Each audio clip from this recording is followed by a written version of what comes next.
After engaging in this session, you'll be able to explain how learners' goals impact their motivation and learning. To be more specific, we are learning about achievement goals.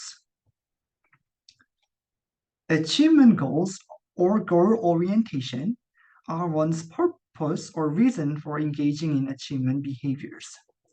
So they're slightly different from goals that we use in everyday life terms. So goals are usually referred to tasks, behaviors, or outcomes that one wants to accomplish or achieve. But achievement goals are more of a purpose or reason for engaging in achievement behaviors. For instance, if the goal can be getting an A on paper, but the achievement goal is the reason or purpose. So to get praise. Running a marathon can be a goal, but achievement goal of that goal of running a marathon can be to feel a sense of accomplishment. Again, another example would be the goal of completing an assignment. I mean, one can set a goal of completing an assignment for different purposes or different reasons. They want to avoid looking dumb, or they want to look smart by completing an assignment. So again, achievement goals are purpose or reason for engaging in achievement behaviors. As you already did the preview activity, you are familiar with each of the goal, but I'm going to briefly go over what each type of achievement goal is. So the mastery approach goal is to improve and develop one's competence, just to be better at something. If you remember, growth mindset is usually related to mastery approach goal because one's belief that ability is malleable and changeable tends to lead to the endorsement of the mastery approach goal because they think that ability can be improved and developed. Mastery avoidance, on the other hand, is a little bit different from mastery approach in that they are engaging in achievement behaviors to not fail or to avoid not making progress.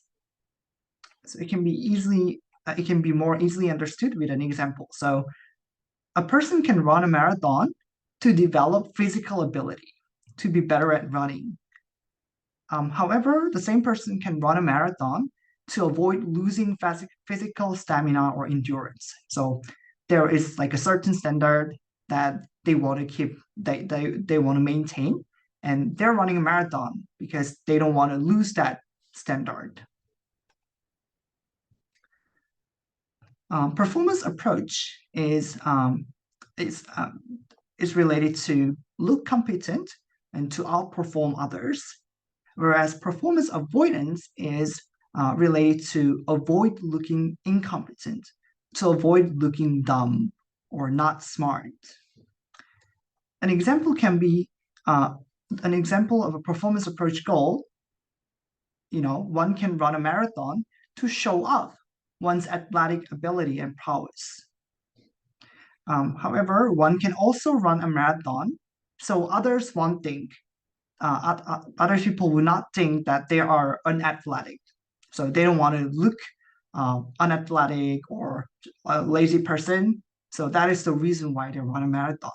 So again, running a marathon is the same goal, but people can engage in that behavior for various different achievement goals or reasons. I already asked you among 4 achievement goals, which do you think is more adaptive for students' motivation? Why? It can be easy to answer if you think about the outcomes of adopting each goal. And that's what we are going to look at it. But I first want you to test your memory, not test, but activate your prior knowledge.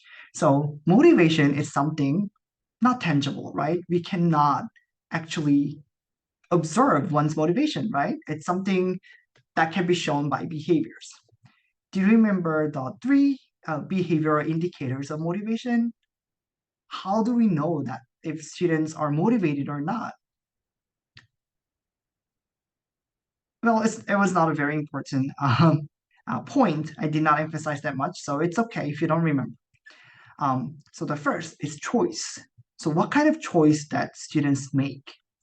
So when students endorse performance avoidance goals, when they focus on not looking incompetent, like to avoid looking incompetent or to avoid looking dumb, they focus on low goals and standards because they don't want to fail, right? Because and they're less likely to engage in tasks when optional. I mean, engaging in a task can increase the risk of failing, right? So rather than just engaging in a task and fail, they just simply choose not to do it. They also increase procrastination, and they tend to help seek expediently. So without trying enough or without putting much effort, they just engage in help seeking. They ask for help right away. Another behavior indicator was persistence. And not surprisingly, students who have performance avoidance goals show low persistence and they usually avoid high sustained effort. The last behavioral indicator was quality of effort, like how well these students try. Um, and the students who have performance avoidance goals, they usually superficially engaged in activities, and they do not use deeper level strategies, and they usually have greater anxiety because, again, these students are afraid of looking incompetent, looking dumb. So they tend to have less adaptive academic affect and academic emotions. And performance avoidance goals are related to lower achievement in some circumstances. Then how about students who have performance approach goals? In other words, those who want to show their competence or to those who want to outperform others. Well, when it comes to choice, they select easy or very high standards for goals. So rather they want to show their performance, show their prowess by doing a very easy task or by engaging very high standards or goals so that even if they fail, they can just shake it off and like, oh, it was too hard. The goal was too challenging. They also tend to not engage in tasks, like if they're optional, and they sometimes show some procrastination as well. They also have like lower persistence and they tend to avoid high sustained effort. This is like a general tendency and it cannot be generalized to all students, but just think of it as tendency of students who have performance approach goals. And when it comes to quality of effort, they also tend to be superficially engaged and they use surface level strategy and they sometimes use self-handicapping as well. You remember learning about self-handicapping, right? So for instance, um, they went out to drink, they went out to hang out with their friends right before the exam to show that if just to prevent um, to save their face, so even if they do not do well on the test, they can make excuses, right? So rather than proving that they are not like smart, they would just rather say that like, oh, I wasn't able to study because I was drunk or because I hung out with my friends. Sometimes those who have performance approach goals can engage in like cheating and disruptive behaviors. But interestingly, the research shows that performance approach goals are also linked to higher grades or achievement in some circumstances. So if students want to look smart, want to outperform others, they also tend to get higher grades or achievement. We'll not be talking about mastery avoidance goals because that kind of goal is not very common among like young learners. So let's go directly to mastery approach goals. These students engage in the learning activities or learning tasks because they want to learn, they want to develop.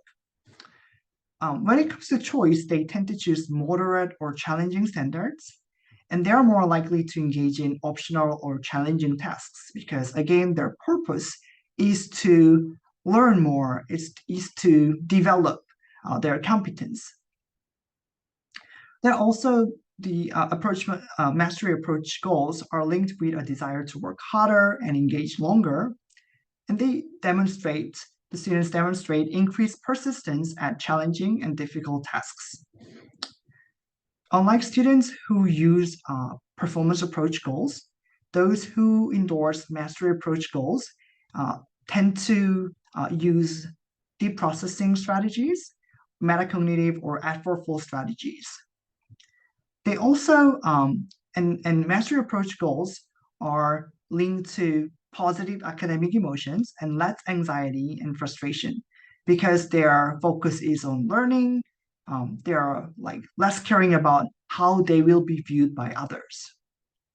But also, again, interestingly, there is no clear link between mastery approach goals and improved grades. Can you guess the reason? Well, there can be many explanations. One explanation is that again, the goal of this kind of students is to like master or to develop competence.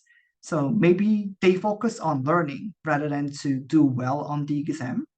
Um, so maybe they are less strategic when it comes to like preparing for an exam. Um, and there can be many other explanations. So think about it for yourself. Another interesting aspect of achievement goal is that there's some kind of developmental trends. Can you guess which age of students would endorse more of a mastery goals versus performance goals? Um, in the textbook, it is written that young children focus more on mastery approach goals, whereas performance goals uh, become increasingly prevalent at more advanced grade levels. There can be several reasons why um, these learners become to endorse more of performance goals when they become more mature. One of the reasons is that they can be influenced by peer comparisons, peer judgments, and like future goals. So in elementary school, kids may think that like they are the smartest in the class or they are really good at math. But after going into middle and high school, where there is more like social comparison, more social competition, they become to like realize that maybe they're not the smartest person in the class, or maybe they're not as good as mathematics or English as they used to think. Um, and also, the focus tends to be on demonstrating competence, not actually achieving it. So maybe this can be influenced by like puberty because after hitting puberty, the peer groups become like more important, and rather than like learning, rather than focusing on learning or mastering, they want to kind of show how cool they are, how smart they are, or how intelligent they are. So as a teacher, we should be aware of this kind of developmental trends. But what's more important is fostering productive achievement goals. So again, although master approach goal is not directly related to um, like one's grades, it is usually considered as the most adaptive um, achievement goal. So we can show how mastery of certain topics can be relevant to students' long-term goals. And doesn't this little familiar to you? This is also related to like the utility value from expectancy value theory, right? Or even attainment value, like because you are emphasizing the importance of it. So isn't it cool like how all these motivation theories like interrelated? You can also insist that students deeply understand classroom material. So you are focusing on like the importance of deep understanding. You can communicate the belief that effective learning requires effort and making mistakes. And you can give students and ask students to um, like set short-term concrete goals. So setting short-term and concrete goals is not only um, beneficial for one's self-regulation, but also beneficial for um, having more adaptive achievement goal. As a teacher, you can provide regular feedback that can help students assess their progress. Um, and you can offer some specific suggestions about how students can improve. So feedback is really a key. Um, and you can give praise that focuses on content rather than on comparison with classmates. So do not say, "Oh, like you wrote the best essay," or do not compliment, "Congratulations, you won the first prize." Because those kind of well-intended compliments, well-intended comments can be demotivating and can have students endorse some kind of maladaptive achievement goals. And rather than emphasizing competition, um, you can encourage students to see their peers as a source of ideas and assistance. Doesn't this little familiar to you? Yes, this can also be related to relatedness from self-determination theory. As our last activity, I want you to share your insight on this question. So in Korea, high school students are graded on a strict relative curve. So as you can see from the graph, only the top 4% can get A plus, the next 7% get A. And if you're not included in this top 11%, then you get B plus. And like so the grade goes on. So therefore, most students adopt performance approach or performance avoidance goals. How can the teachers help the students value mastery and developing with this kind of relative grading system? Please use your complex cognitive processes and share your insights.